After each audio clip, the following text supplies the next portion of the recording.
est arrivé avec une solution plutôt qu'un problème pour commencer. On a tourné ça en problème et nous croyons qu'il y avait un problème au niveau de la gestion d'équipe, de la composition d'équipe chez les gestionnaires d'équipe, les team leaders.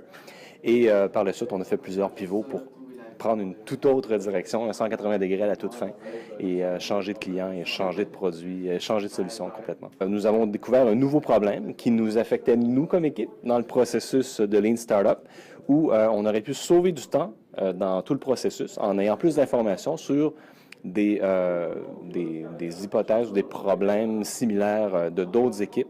Donc, ce qu'on a fait, c'est qu'on a développé un concierge, un site web, une espèce de knowledge base où que se répertorie des startups qui ont crashé ou qui ont failé les gens, les entrepreneurs partagent leurs histoires, partagent leur processus et partagent leur écrasement, leurs échecs. Donc, des entrepreneurs qui vont, dans un moteur de recherche, chercher des histoires similaires pour s'en inspirer, pour éviter de crasher, et qui peuvent acheter ces histoires-là ou s'abonner. Et d'autres entrepreneurs qui vont vendre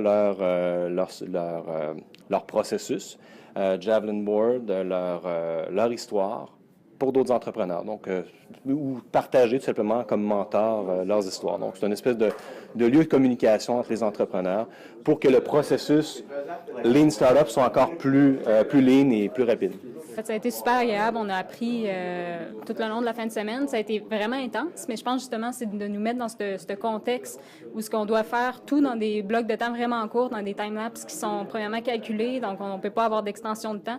Tout doit être fait dans une limite de temps qui est contrôlée. Donc cette pression-là qu'on a d'avancer nous permet justement de se revirer de bord puis d'utiliser les idées les plus créatives qu'on a pour essayer d'autres choses. Faire des pivots, puis avancer au travers de ça. C'est impressionnant de voir en 3 jours qu'est-ce qu'on est capable de faire avec 4 personnes qui ne se connaissaient pas non plus. Puis le résultat qu'on a réussi à obtenir, l'expérience est super enrichissante.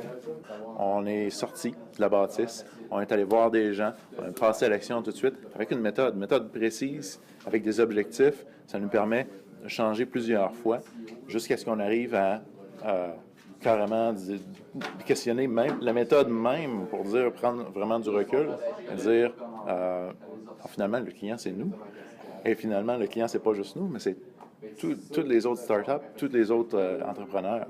Et ça c'est un changement phénoménal. Là, maintenant ce qu'on regarde c'est construire une communauté autour de ça.